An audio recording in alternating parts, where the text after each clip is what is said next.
We're early into November, but late into the year. There's only a few weeks left before we bridge that gap over to 2021. As you prepare for whatever that looks like, government will be making efforts to continue creating a safer and better Jamaica right across that bridge. We'll unfold some of those initiatives to you today. Welcome to Jamaica Magazine. I'm Theodore Henry, always happy to take you through this half hour of your days. Let's start unfolding right now with the day's news.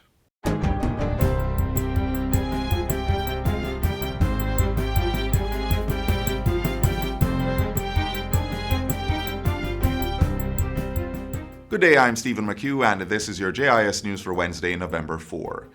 Government will be pumping $120 million in immediate relief to the island's fisheries sector to stave off the effects of the COVID-19 pandemic.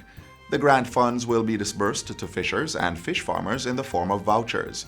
As he made the announcement in Parliament Tuesday, Portfolio Minister Floyd Green said $8 of the $120 million would go towards 260 fisherfolk in St. Catherine and St. Mary. Minister Green says sector stakeholders in these parishes were disproportionately affected by COVID-19 enforcement measures, which crippled their movement. $67 million will be disbursed to 4,740 licensed fishers across 137 fishing communities. Members of Parliament will distribute $30 million, while the newly formed National Fisheries Authority will issue the other $37 million. Each fisher will get $15,000 in vouchers to acquire fishing gear and material from participating entities. We have put in place systems, Madam Speaker, to ensure that no one individual can benefit more than once from any of the methodologies that we're using.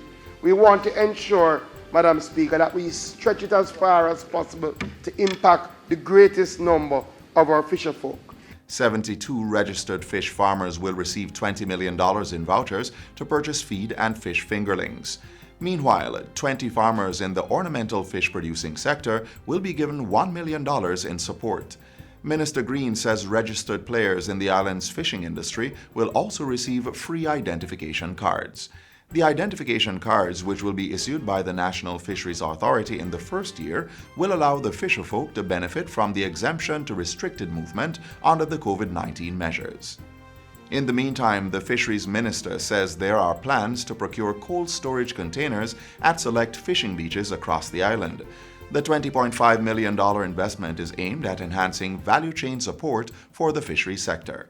Minister Floyd Green also revealed that a $5 million partnership with the World Bank has resulted in increased enforcement, outreach, and support services in fish farming communities across the island.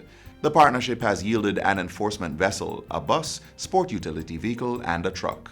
These benefits, Madam Speaker, and my colleague members of Parliament will flow to those who are registered and licensed. So I use the opportunity to say to my fisherfolk right across the length and breadth of Jamaica, take the opportunity to get registered, to get licensed. Once the government knows you are a part of the system, then we are here to support you. Residential healthcare facilities have until November 30 to become compliant with all the COVID-19 regulations and protocols set out by the Ministry of Health and Wellness. Portfolio Minister Dr. Christopher Tufton served the notice during Tuesday's sitting of Parliament. He said failure to comply would result in prosecution, fines of up to $1 million, or the institutions being ordered closed. Dr. Tufton said training sessions had been conducted and protocol documents were provided to these facilities. There are some basic fundamental systems which must be in place, and the obligation rests with those who operate these facilities. And the government has a duty, a responsibility to take the strongest action where those basic arrangements are not in place. Meanwhile, Health Minister Dr. Christopher Tufton is reporting that the recent outbreak of COVID-19 cases at 3 residential institutions has been brought under control. Dr. Tufton says all 36 cases at the mustard seed communities in St. Catherine have recovered. 43 of the 87 positive cases at the Golden Age home in St. Andrew have also recovered from the virus. And at a Missionaries of the Poor facility where a cluster had been identified, 125 samples were collected, with 74 returning positive results, while 5 results are pending. 7 missionaries of the poor facilities have been tested, and 88 of the 358 samples collected were positive and 220 negative, while 50 samples are awaiting results. The ministry, Madam Speaker, colleagues have since engaged the missionaries of the poor to put in place a range of measures to slow transmission at the facility, including adhering to the previous recommendations of no one in, no one out, strict adherence to the no visitor policy, having the dedicated staff and equipment for the different clusters at the facility, and ensuring adequate supply of personal protective equipment. 236 residential care facilities across the island have so far been inspected, including 203 nursing homes, 13 infirmaries, 14 children's homes, and 6 rehabilitation facilities. In addition, 43 of the island's 106 prisons and lockups have been inspected, with 12 meeting the COVID-19 standards and 31 given a timeline to become compliant. In other news, parliamentarians are being asked to consider making Portmore the island's 15th parish. Local Government and Rural Development Minister Desmond McKenzie put the motion before the House of Representatives on Tuesday. And whereas the demographic making up the Portmore City Municipality now deem that it be established as a parish to focus exclusively on managing the area in the order to achieve sustainable development. A special committee of the lower house, chaired by Dr. Andrew Wheatley, will consider the motion and report on the proposal. The other members of the committee are Delroy Chuck, Marlene Malahoo Fort, Everald Warmington, Homer Davis, Alanda Terrelong, Robert Miller, Fitz Jackson, and Denise Daly. A similar committee is to be created in the Senate. And finally, the Southeast Regional Health Authority, SARA, is now in receipt of $5 million worth of medical equipment. The donated items were handed over on Tuesday. It comes from Georgia-based Jamaican Dr. Peter Williams in partnership with Good Samaritan Inn and the Central Jamaica Conference of Seventh-day Adventists. The donation includes bassinets, medical trolleys, and medicine cabinets. In the health sector, we're operating in an extraordinary times. COVID has changed the conversation. COVID has changed the game. And we need support, and we welcome the partnership. And that's it for JIS News Today. I'm Stephen McHugh. Thanks for watching.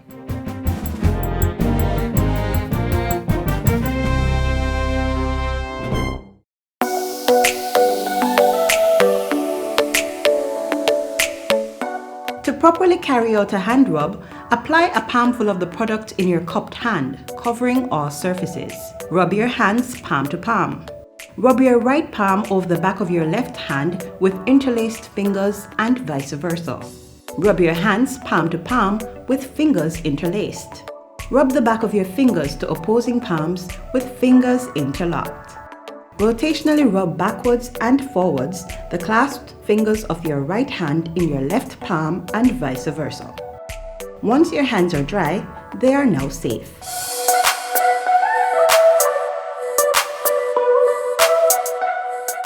We can collectively agree on government's commitment to make Jamaica a much safer space because several initiatives have been launched to combat crime.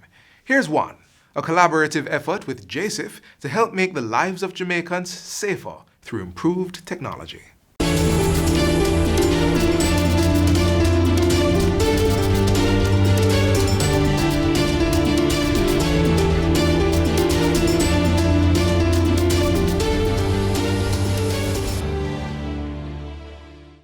The Jamaica Social Investment Fund, JSIF, is helping to build safer communities through the Jamaica Crime Observatory Enhancement Project.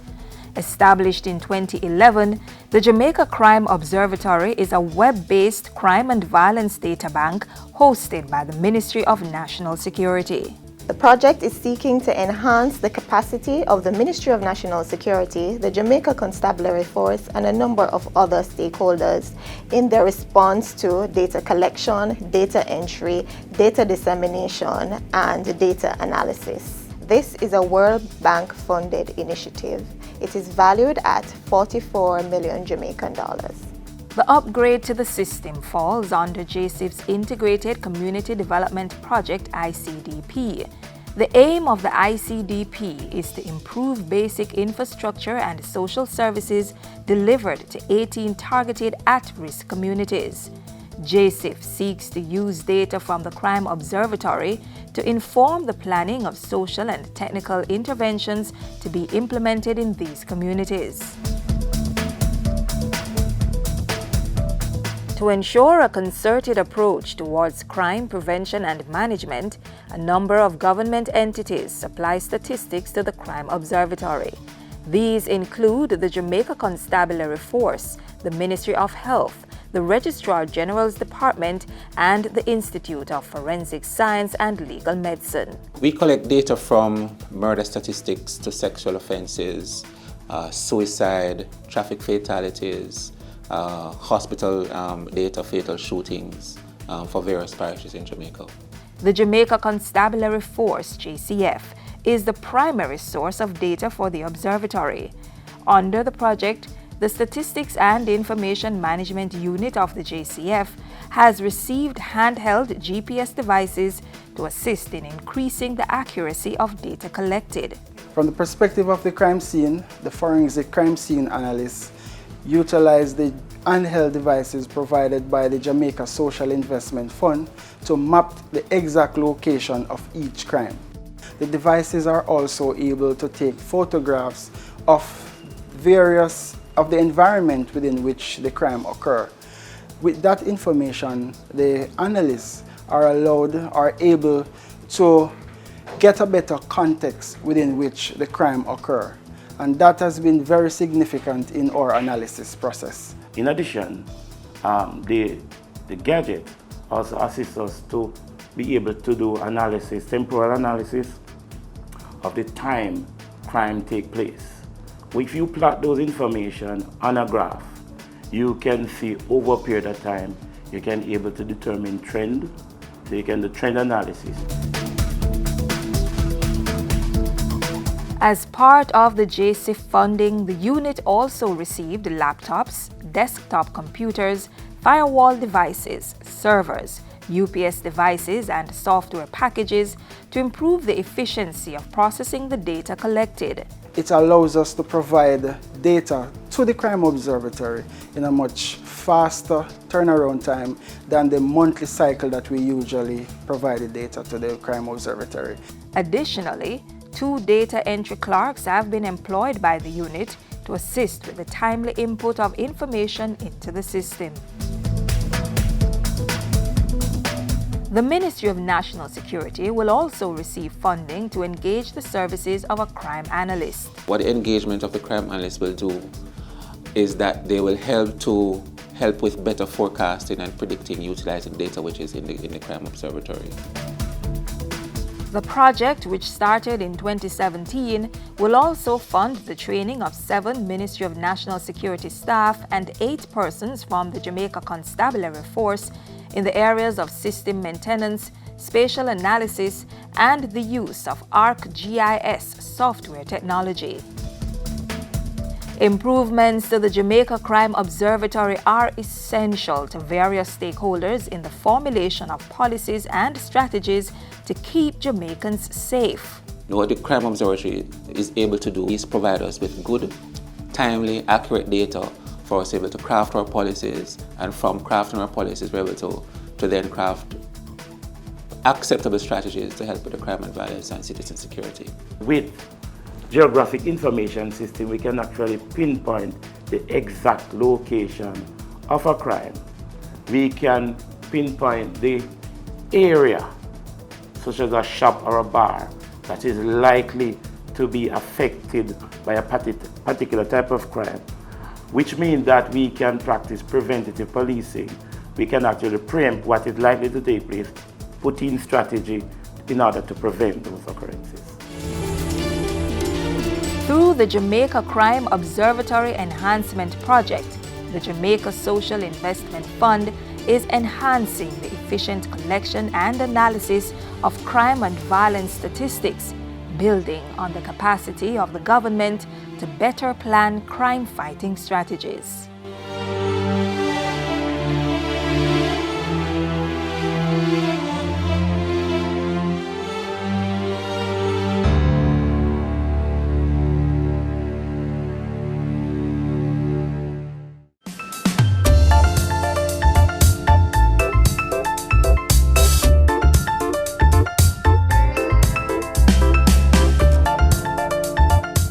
Now, as we watch how technology is helping to fight crime, government is also using it to improve the public sector so that how you do business will become much easier.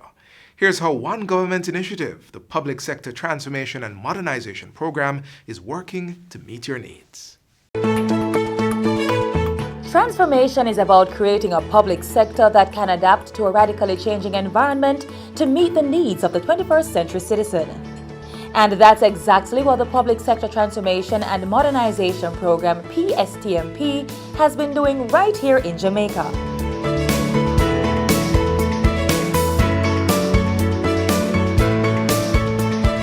The Public Sector Transformation and Modernization Program is a government-wide initiative managed by the Office of the Cabinet. The program encompasses projects which build the capacity of workers and provide support and direction to ministries, departments, and agencies to enable them to deliver the highest quality of services to people who do business with the government of Jamaica. One service being transformed is the registration of businesses at the Companies Office of Jamaica. In times past, business or company owners had to go through several tedious steps to complete this process. The customer would come to the company's office to register a business name. Then he or she would have to go to the tax office to get an NIS number.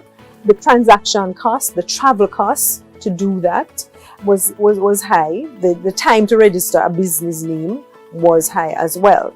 In 2008, the Ministry of Industry, Commerce, Agriculture and Fisheries implemented a one-stop shop program.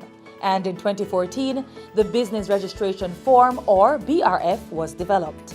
You complete the business registration form, more popularly known as the super form. You submit it to the company's office, and once you have done that, once the application is approved, then you are not only registered with the company's office, but you're also registered with the Tax Administration Jamaica. So you get a TRN, Taxpayer Registration Number. You're registered with the Ministry of Labour and Social Security, so you get an NIS number, and you are registered to deduct contributions on behalf of your employees for NHT and Hard Trust. So with the introduction of the super form, transaction costs were cut significantly, as well as the time to register. And it was more convenient because you just had to come to the company's office and you'd be registered with all the other business startup agencies. The BRF has significantly reduced the amount of time to start a business from 6 to 4 days for a company and 4 to 2 days for a business name. To date, approximately 50,400 business names and 14,000 company names have been registered using the form. But it doesn't stop there.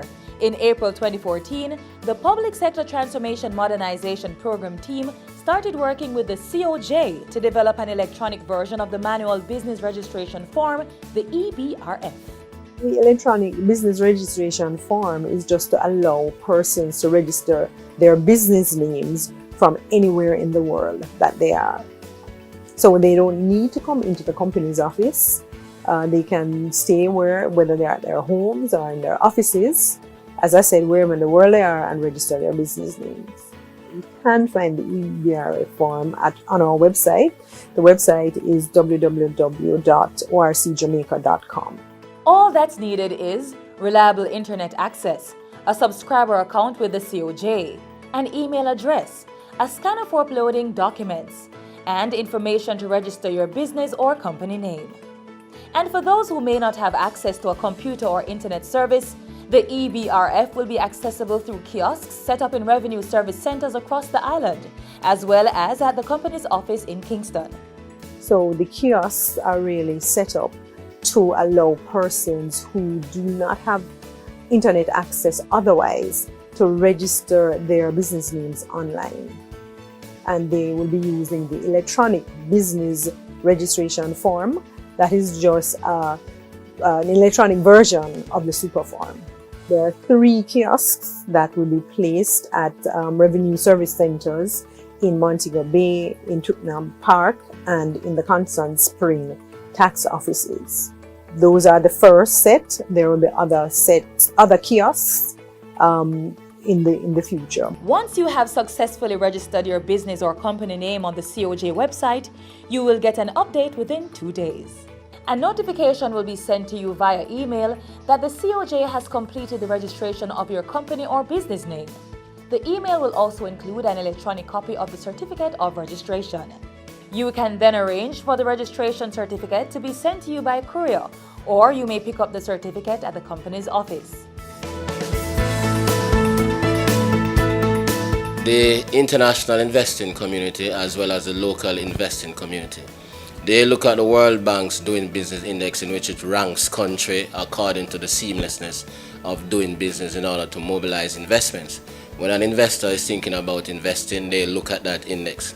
Now, the Companies Office plays an important role in the mobilization and creation of businesses.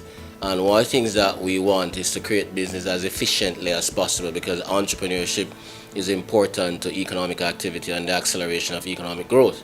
The Companies Office has space constraint, so they much rather people not come into the office in order to register their businesses, because it's a more efficient process.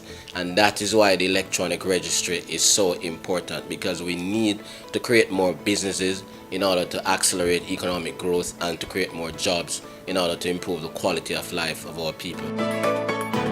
The Public Sector Transformation and Modernization Program, PSTM, will continue to increase public sector efficiency and satisfaction, making Jamaica the place of choice to live, work, raise families, and do business. The EBRF is a project of the Public Sector Transformation and Modernization Program of Government and the Companies Office of Jamaica. The project is funded by the Inter-American Development Bank under the Public Sector Efficiency Program.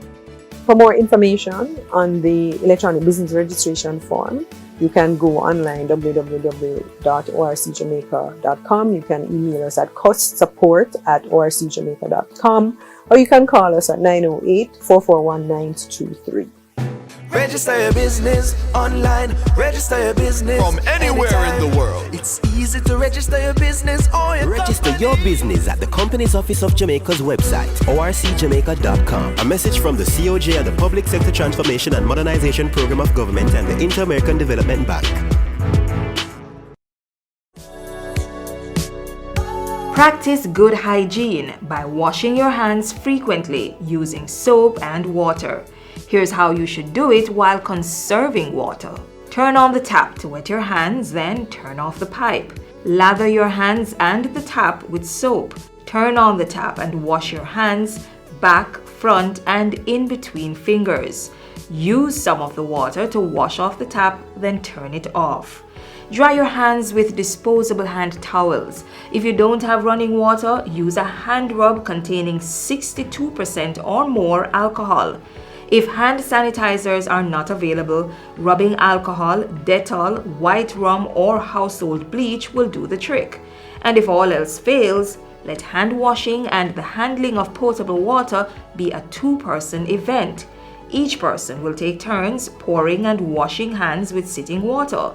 Now is a good time to consider installing a tap on your containers to reduce the risk of water contamination. Faucets can be easily attached to drums, buckets, or 5-gallon water bottles. And to ensure that the outside of the containers are clean when recapping, disinfect it with hand rub containing alcohol that's 62% or more.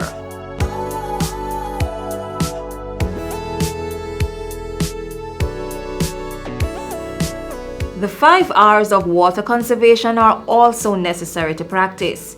Reduce water wastage by investing in water-saving devices. Reuse water at least twice before discarding. Replace leaking pipes, faucets, and other plumbing equipment.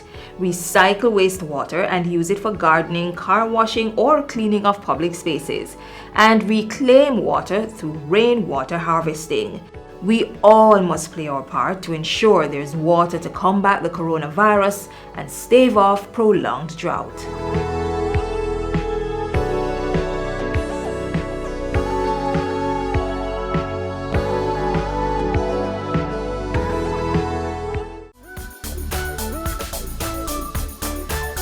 What do you need to know about masks for your children? You want to ensure that the mask fits your child snugly, as in it covers their nose, their mouth, and it fits neatly at the side of their face, no gaps. You want to get your children some washable, breathable mask made of fabric.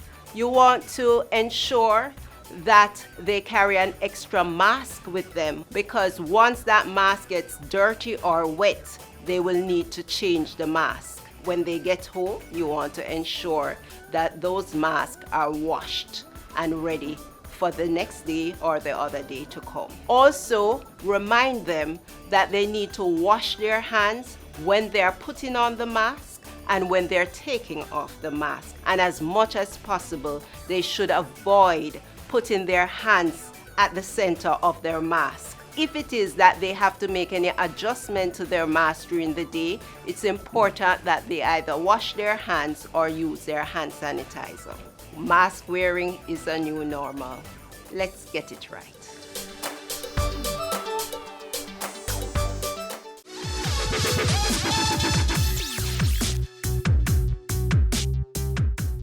So we've been talking about technology improving lives and creating a better Jamaica.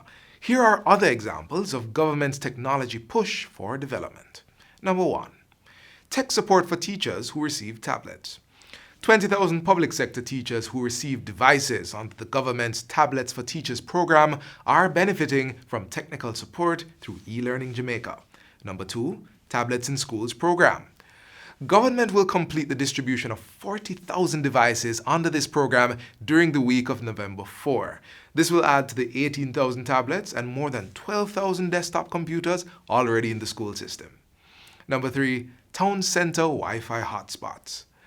The Universal Service Fund launched a public Wi-Fi hotspot in Maypen, Clarendon, to help residents and visitors access the internet. More free Wi-Fi hotspots will soon be established in Chapelton, Ocho Rios, Anata Bay, and Port Antonio.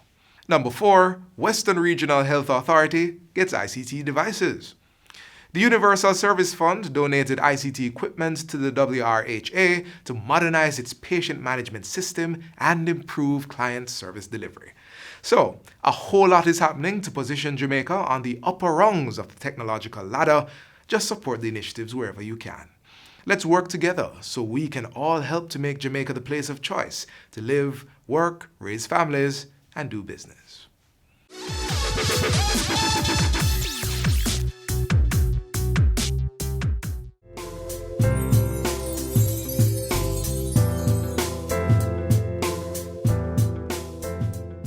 Time really does fly. This is where our half hour ends. Well, almost. But as you know, JIS is always ready to deliver another Jamaica magazine to you. So catch us again tomorrow. And while you wait, log on to our YouTube and visit the JIS channel, and do stop by our website at www.jis.gov.jm and follow us on Facebook, Instagram, or Twitter pages. From all of us here, I'm Theodore Henry. See you real soon.